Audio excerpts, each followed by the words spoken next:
Bonjour à tous et bienvenue dans cette nouvelle vidéo. Aujourd'hui je vais vous apprendre à prendre des superbes photos macro. Et là je vous vois tous venir, genre tu te fous de nous, tu nous as déjà emmenés en forêt même pour nous montrer ton kit photo à 2500 € et nous montrer comment faire. Au passage je vous recommande d'aller voir la vidéo si vous ne l'avez jamais vue. Oui mais non, j'ai entendu vos requêtes et cette fois je vais vous présenter un des meilleurs objectifs macro. Et le mieux dans tout ça, c'est qu'il va vous permettre de démarrer la photo macro pour moins de 100 €. Et comme si ça ne suffisait pas, je vais en offrir un à l'un d'entre vous à la fin de cette vidéo, donc restez bien attentifs.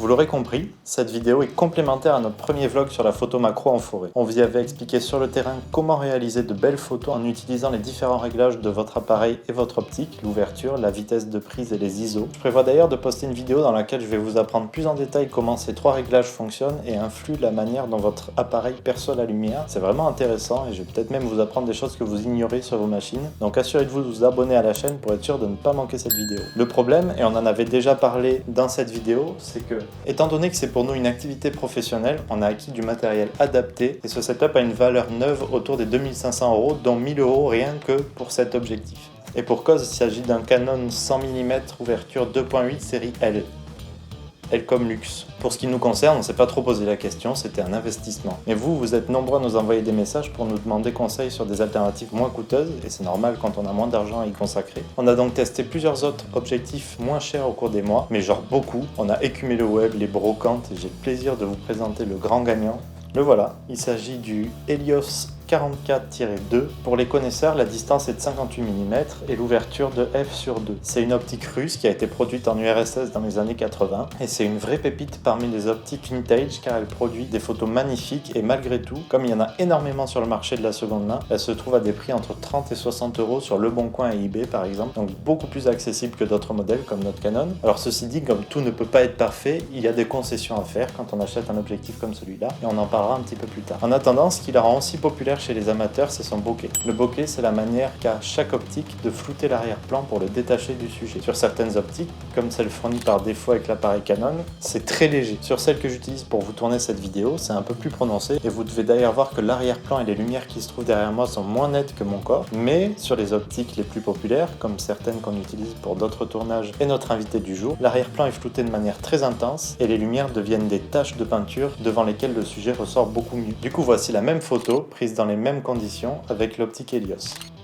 Vous pouvez voir la différence déjà. Ce qui fait un bon objectif macro, au-delà de son joli bokeh, c'est sa capacité à faire la mise au point de très près. Avec le Helios, on est très loin des 19 cm permis par l'objectif Canon, mais j'ai mesuré une mise au point possible à partir d'à peu près 50 cm, qui reste pas mal et suffisant pour réaliser de belles photos macro en nature. Donc voici quelques exemples. Il a donc également l'avantage d'être super polyvalent et adapté aussi bien à la macro qu'à des portraits. Je vous ai parlé de compromis, et il y en a, car forcément en payant un objectif 25 fois moins cher que son cousin haut de gamme, on ne peut pas s'attendre à avoir exactement la même qualité. En plus de la distance minimale de focus qui est un petit peu plus grande, c'est une optique 58 mm, donc un équivalent 75 mm pour un capteur Canon ou un équivalent 116 mm sur un micro 4/3 comme Panasonic ou Olympus. Il ne vous permettra donc pas de réaliser d'ultra gros plans comme celui-ci que j'ai réalisé avec le Canon sur une aile de papillon. Ceci dit, il y a une solution qui est très bon marché à ce problème et ça s'appelle les tubes d'allonge et ça permet à la fois d'augmenter le niveau de zoom et de réduire la distance de mise au point. J'en ai un juste là. Ça ressemble à ça, vous venez y mettre votre objectif dessus, ça fait un truc de cette taille là au final, et ça résout le problème de la distance et le niveau de zoom.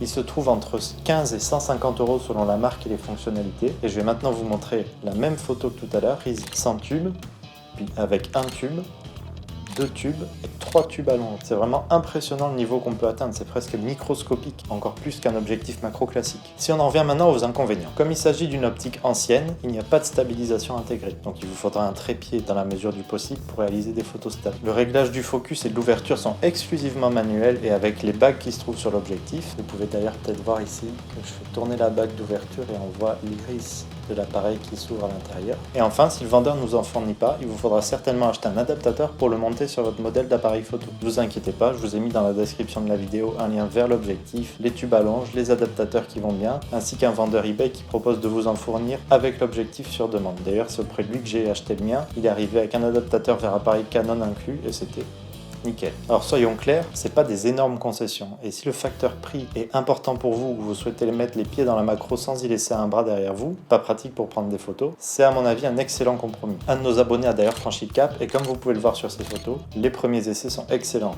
Bien joué.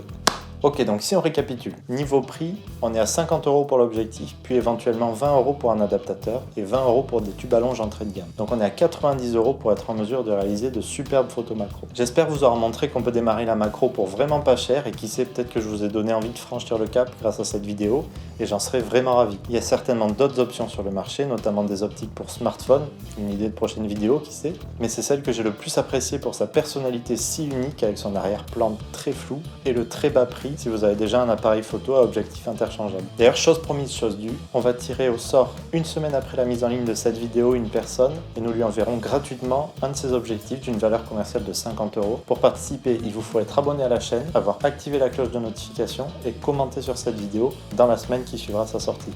En parlant de commentaires, j'enchaîne tout de suite en répondant en vidéo à certains des commentaires qui ont retenu notre attention sur la chaîne ces derniers jours. Sur le premier vlog macro, on a Tom qui nous dit « C'est trop bien, je viens tout juste d'acheter un appareil photo avec un objectif macro avec le salaire de mon job d'été, c'est un 77D. » Bah écoute, c'est un super shot de boîtier, d'ailleurs il est même meilleur que celui qu'on a utilisé pour notre première sortie en forêt. J'espère que la vidéo t'aura bien aidé à comprendre les différents réglages et que tu auras réussi à prendre des super photos. Et ensuite sur la vidéo de présentation du terrarium des fourmis, on a Laurent qui nous dit « Beau terra, et il devient quoi maintenant? Est-ce que tout fonctionne parfaitement et comme voulu ?» En fait c'est difficile à te répondre parce que, comme on l'a expliqué dans la vidéo, le fait de réaliser un terrarium naturel pour les fourmis, ça fait qu'elles sont parties tout de suite s'enterrer. Donc on a très peu de nouvelles depuis, on a du mal à savoir si tout se passe bien pour elles. En tous les cas on l'espère. On a vu une ouvrière passer. On a vu une ouvrière passer il y a quelques jours. En théorie, on devrait les voir commencer à ressortir pour chasser que d'ici plusieurs mois. Donc on postera des nouvelles dès qu'on en aura un peu plus, mais en attendant, c'est un petit peu difficile de répondre à ta question précisément. Merci d'avoir regardé, je vous souhaite une excellente journée, portez-vous bien et à la prochaine.